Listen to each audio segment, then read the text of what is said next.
And when the firing was all over, and our friendly fire was all over, I'm looking for my buddy, the soldier, and I see him over there laying against a tree. And shrapnel went right through his helmet and killed him in there.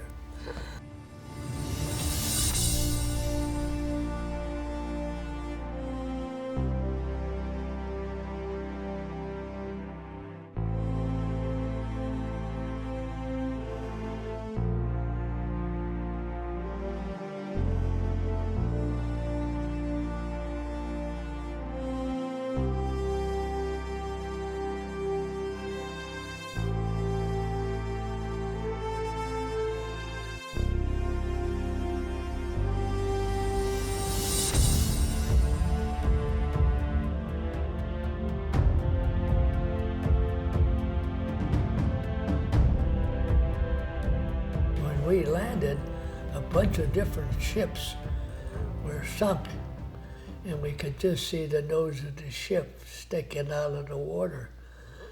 I never saw anything like that before. And then we were in a war, all right. I was with the 103rd Infantry and 411th Regiment, and I was with the 3rd Platoon, 3rd Squad. In that Company E.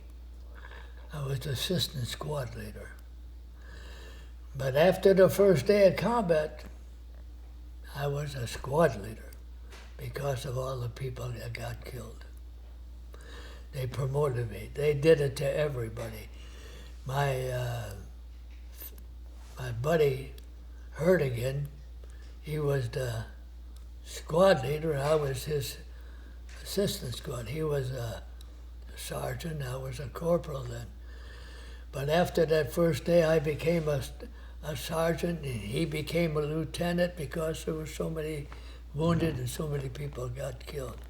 When we got into this open field, the 1st platoon was on the left and the 2nd platoon on the right. 3rd platoon, I was in the 3rd platoon, was in the middle, and the weapons platoon was the 4th platoon. They were supposed to give us fire as we went into combat. When we got into this open field, and it seemed like the Germans just knew exactly when the majority of us were in this open field, and they start throwing the 88s at us. And then everything broke loose. I was with Ken Herdigan. He was my squad leader. He was digging the trench, and I told him to dig enough for 2 because I'm coming in with him. And the guys were getting hit. What do we do, Sarge? What do we do? Where do we go? The shells that the 88s were, the fragments that they left off was getting hit. Guys were getting hit in the leg and the stomach and all over, and a lot of them got killed. Well, I'll tell you what, when them shells came in, I was so scared. I wanted to get my whole body underneath my helmet. That's how frightened I was. This is the first combat, but we got through that night, thank God. The next morning, like I said before, we had about 40, 50 cent casualties. It was a rough day, our first day of combat. We were in the town and we were going into this wooded area, and all of a sudden we got into this wooded area and shells are coming at us. It was our own shells. And we're saying, what the hell's going on? Tell them guys not to fire on us. So we finally they got in touch and they stopped the firing, but this one guy, his name was, I remember the last names, I can't remember the first. Angus, he says, Sarge. I was a sergeant then. He said, what do we do? I says, well, you got to take cover, buddy, you know. So I said, get behind a tree someplace. And when the firing was all over, and our friendly fire was all over, I'm looking for my buddy, the soldier, and I see him over there laying against a tree. And shrapnel went right through his helmet and killed him in there. I felt so bad for the guy. He's asking me, what should I do? Where should I go? And I'm trying to tell him to take coverage.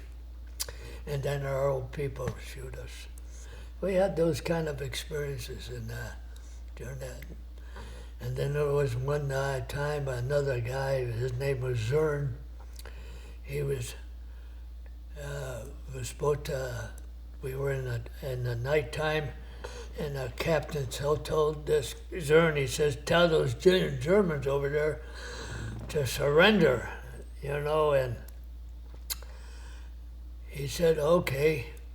So he goes because he spoke Jewish, and Germans sort of similar. And he tried to get the Germans, he used to say, kommen Sie raus mit your Hände hoch, meaning come out with your hands up in German, that he spoke like. And then we find out that he got killed, this guy, Leo. How did he get killed? By our friendly fire. One of our own men, he thought he was a German. When he's talking German, trying to tell us other guy, tell the other Germans to come out to surrender, he thought he was, and they killed him. So many little incidents like that happened, and I don't forget them. Most of my experiences was with the German and their tanks and their 88s. In fact, one time we were going up towards the German lines, and we were in a tank, following our tanks to go to the Germans,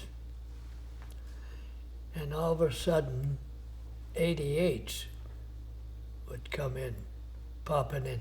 Because wherever you have a tank, you're going to have the 88 shooting at you. So we were moving up towards the line, and then there's one guy that got hit, and he was yelling, and I ran over there. I ministered first aid to him, and I got him with the package I used. That they give you the little package that I put the first aid on his stomach, and I wrapped him around. And then I said, all right, buddy, we got to get out of here. Bullets are flying. So I got him. I said, can you make it with me? He said, I'll try. I got him. I carried him about a couple hundred yards before I saw one of our friendly tanks, and I got him up on the tank, and then I got him back to the aid station. And I don't know whatever happened to that guy, but I got the Bronze Star for that. They gave me a medal. That's incredible. You saved his life. Yeah, but I never knew what was happening. I don't know, his name was Flannery or Flannery, I don't remember. But it's been so long. But I did save that one guy's life, and I had a write-up in the paper on that. Can you tell us about the actual scene? Where was that wounded soldier? What can you describe? Well, it was in a wooded area, and we were moving up towards Germans, and he was in a shell hole, but he was wounded in the stomach, and he was yelling out. And while we were following our tanks up there towards the Germans, I ran over there and gave him ministered first aid. Thank God I got him back on the tank, and I don't know what ever happened to him. Oh, there were bullets flying all around. They were shooting at us, yeah. It wasn't by, yeah, but once I got the first aid to him, and I said, all right, buddy, we got to get out of here now. So he agreed on that part. And we started to go over, then he couldn't make it. I had to carry him then. There was fire all around us at that time because we were moving up towards the enemy. There was shell fire and bullets they were firing at us. It was both. So that was lucky to come out of that alive. It was a rough experience. That's incredible that you saved his life. I mean, yeah, and yelling, screaming, I'm hit, I'm hit, I'm hit. And I was the one that ran over it, nobody else. I don't know why. Just instinct took over. You know why? When I stopped to think about it, why I did this. I'm saying to myself, that could be me. If that's me, I wouldn't want help. So that's how I figured that out. And I said, I'm going to help that guy. And I did. But I never knew, like I said, I never knew. I thought his name was Flanagan or Flannery, but I never heard from him. And I never knew what happened to him. I'll have to look it up to find out whether... Yeah, is there any way, how can you do that? You can't. Could you find out?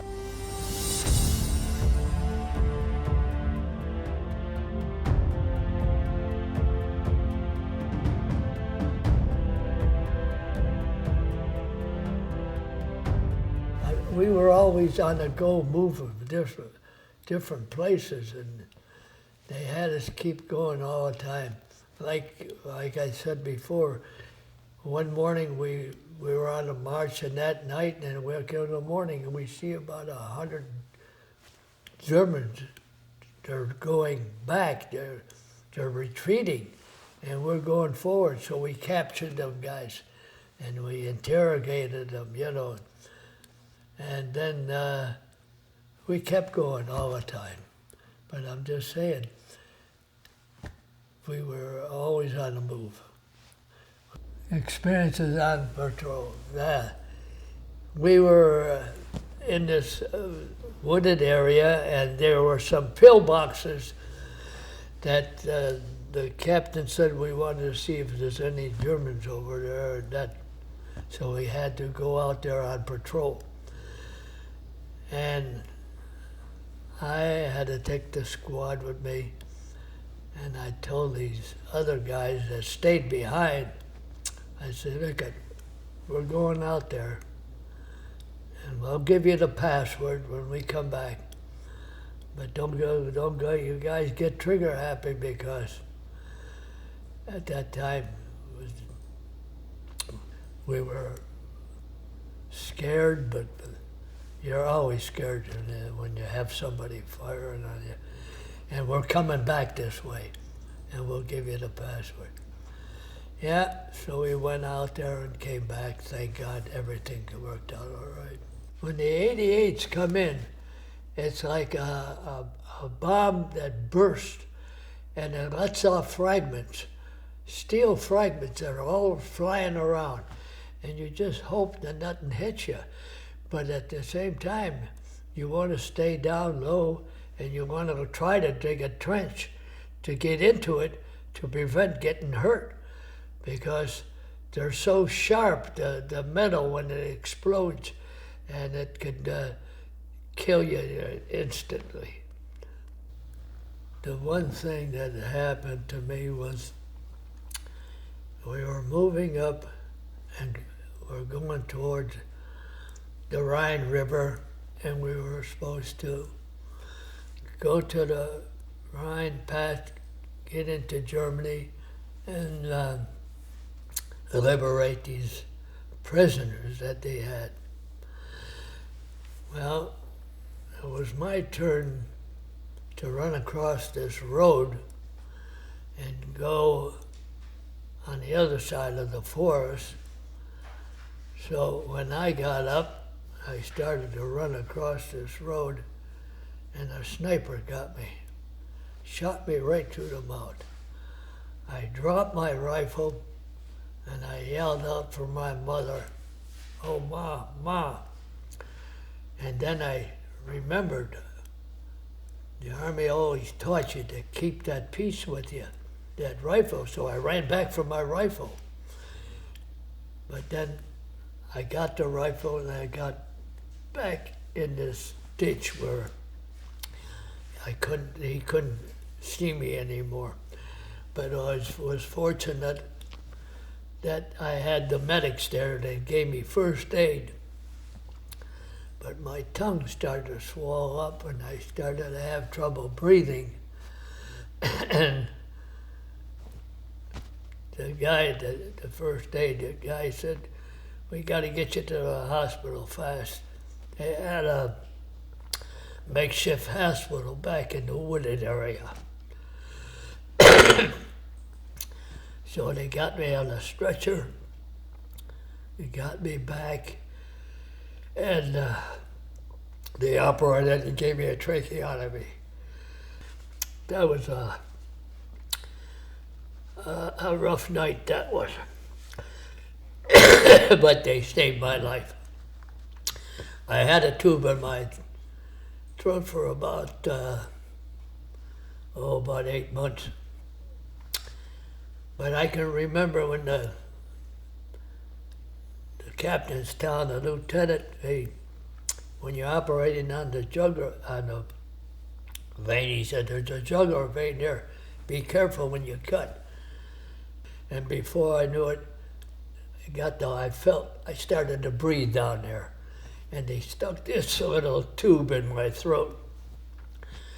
And everything started to stop at my head, my cheeks, my tongue, everything was swollen up. But at least I could breathe. And they saved my life there, otherwise I would have been gone. And I was in the hospital about 8 months. And they had to perform surgery on my teeth. I lost 4 teeth. But I had to go back and had to take the roots out of the gum area of my mouth. So I had that done in England. But when I got wounded, I was in France. And my brother, one of my brothers, he was overseas too. He was in England. And I mentioned to the captain, I says, "Hey, can I get a chance to go be shipped? I got to have stuff done to my gums." See, they had to dig down and take all the fragments out of my gum area and the pieces that chipped. And I said, "I have a brother that's over in England." So the captain said, "Okay, we can do that. You got to go back for surgery anyhow." When I went back to England, my brother goes back. My brother gets shipped to France, and I missed him.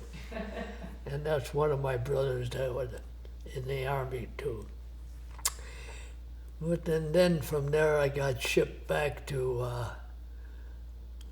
Springfield, Missouri. That was a hospital that I was in. They did wonderful things there.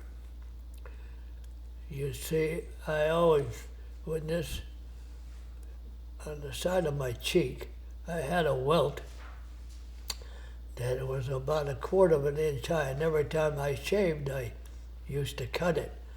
So they said, "Yeah, we can do something for you there," and they operated on my cheek and took away the scar. But that hospital did wonderful things for different people in the hospital. So could you please tell us what was the trajectory of the bullet? It went into my left side of my cheek, took off 3 teeth there and 2 teeth up at the top. So, and hit my tongue. I'm just lucky. When I ran across there, my mouth must have been open, and then it went through there. Otherwise, that bullet could have ricocheted and caused more damage than I did have. It went right through. Right straight through, yeah. I was lucky if you stop to think, an ear, tempo. If he would have hit me in any other place, I wouldn't be here talking to you right now. But it was fortunate. The good orders was looking after me then. And thank God I got back and I got service attended to right away. Once I got under in this ditch area, I had a medic, and I was bleeding profusely, and they stuffed my mouth with gauze a little bit to try to stop the bleeding. But that didn't do that, and then they took it out, and my tongue swelled, and before I know it, like, I would say the time I got hit, within maybe an hour and a half, I was operated on. That's how fast it was.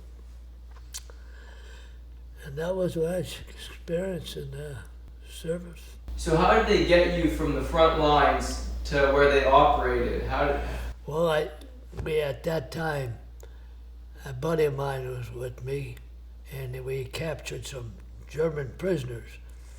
They got me on a stretcher, and he says he was taking me back to the aid station, and he says, "You guys," to the German, he's telling them, "don't you drop that soldier, else I'll shoot you," you know. They were so scared themselves, the Germans. But they carried me back to the aid station. And then, I don't know where they went. They must have went to a prison camp or someplace. But it was the Germans that they had captured helped me back to the aid station. I was awake. I knew what was happening because I was shocked, but I knew what was happening, and thank God they performed the operation on my trachea so I could breathe. If I didn't get back there, who knows what happened. I don't know. I wouldn't be here to talk about it. Yeah, I was in the hospital, and here they put me next to this German that got wounded too. And he was sort of bragging. He had the Black Cross, the German Cross. And you know, when you get that German Cross, that means you killed 10 or more Americans. And he was bragging about it, and I got pissed off with that, and I told Harley, "You better get this guy out of here because I'm going to do something." And they moved him away from me. But this guy was we're taking care of him, and he's bragging about killing Americans. And I didn't like that, so that was when a little incident that happened. Do you think, was he like an SS soldier? Oh, I didn't know. Maybe he could have been an SS because he was so German. Yeah, he thought he was the best. But they got rid of him, in fact. In Missouri, that's right, Springfield, Missouri. That was the place where they had O'Reilly General Hospital. That's what the name of it. What beautiful work they did on soldiers that they got wounded. They performed, you know, a lot of them had parts of the arm shot away, and how they built this thing, I think it's called a pedicle, where they take the skin, pull it up, sew it, and then the guy, if he had something missing in the jaw or the head or something, they would have him go around, attach it to his head, and for about 2 or 3 months until it healed, cut away, and they would use his skin to fill up his hole that he had in his face and his head. They did marvelous things. I don't know, try.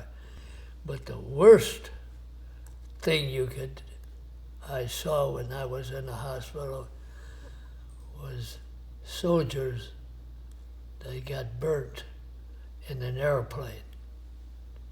They were just so thin. Nothing, no skin, hardly any skin on them. When they were surviving, but they looked so bad. When you're in a fire in a plane, and you get burnt, and they had them in the hospital there where I saw it. That was the worst thing I ever saw in my life. Burnt soldiers. And because they became so thin, you know, the skin. What was their demeanor like? Pardon? Those soldiers that had those injuries, the burnt soldiers. Yeah. What was their demeanor? Were they optimistic at all, or were they? Well, they thought they were going to get better, and hopefully, well, I hope they did to get better. But I wasn't around that. I know I saw them, but I don't know what happened to them. The family? Well, I was so happy to get back because I missed my mom and dad and my sisters and brothers. Come from a family of 9. They didn't come out to see me. I got discharged from Springfield, Missouri, and then I went back home and I was happy. Could you describe that scene, please, of coming back home for the first time? Well, what was that? It was very nice. My mom was so happy to see my dad that we got back. I got back alive. They thought because when they sent that letter to my mom, a telegram saying that I got shot through the mouth, they didn't know what to expect, you know. I have that telegram that they sent to my mom someplace around it. But they were happy to know that I was alive. That's the main thing. And then when I got home, it was nice. That war had to be fought. It had to be fought because of that man, what he did to our people. And I'm glad I participated into it. I almost didn't make it, but thank God I'm here to talk about it. Absolutely, thank God. Could you please tell us what life advice would you like to give to future generations? Would I like to do what? What life advice would you like to give? Oh, well, just live a good life and have no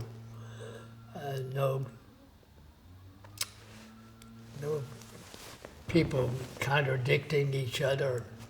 Like what's going on today, it's terrible, you know, what's happening with our system today is that could be better.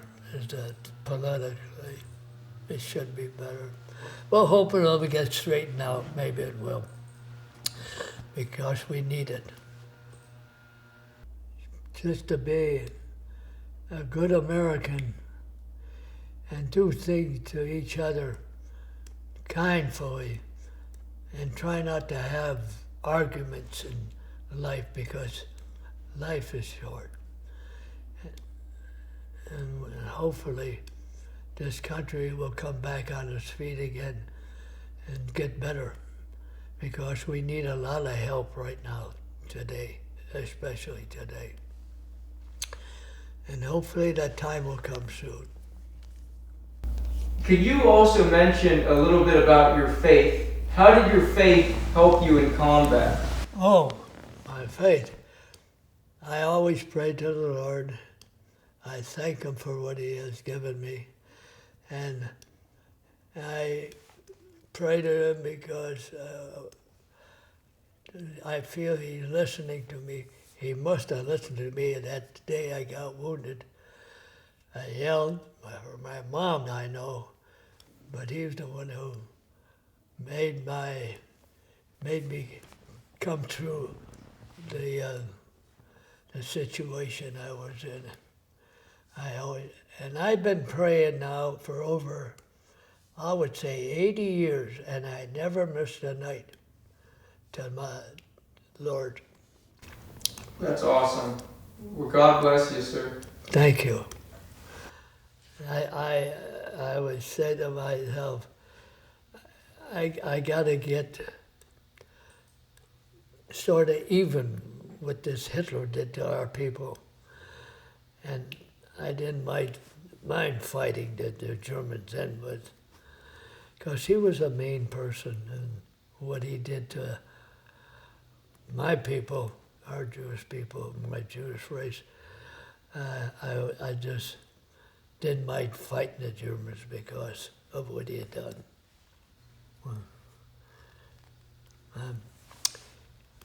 It's an experience that I'll never forget. And it's a duty that I did that had to be done. And I did it because of what they had done to the Jewish people. So I'm proud of that. Mr. Weinstein, what kind of man do you want people to always think of you as? I want them to think of me as a free-going man that loves this country, and hope that the kids grow up to be healthy, all of them. And make sure that if you have a family, you keep in touch with each other and be nice to each other and get along. And that's the way the thing should be. Well, thank you so much for all your time. God bless you, sir. And Okay. I'm going to unhook you. And Am I done? yes. Okay. I get.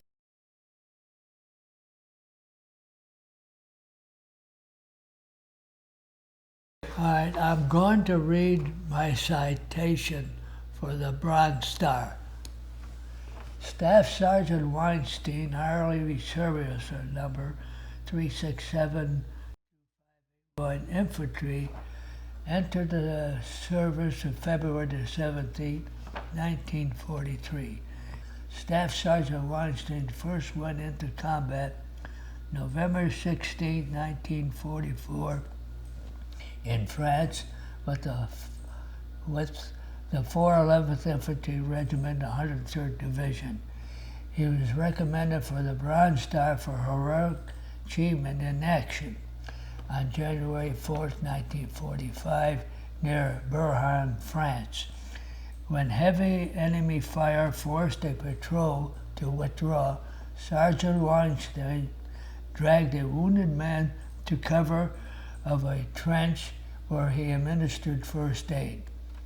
Then, despite the lack of cover, he carried the casualty 200 yards through small arms fire to safety.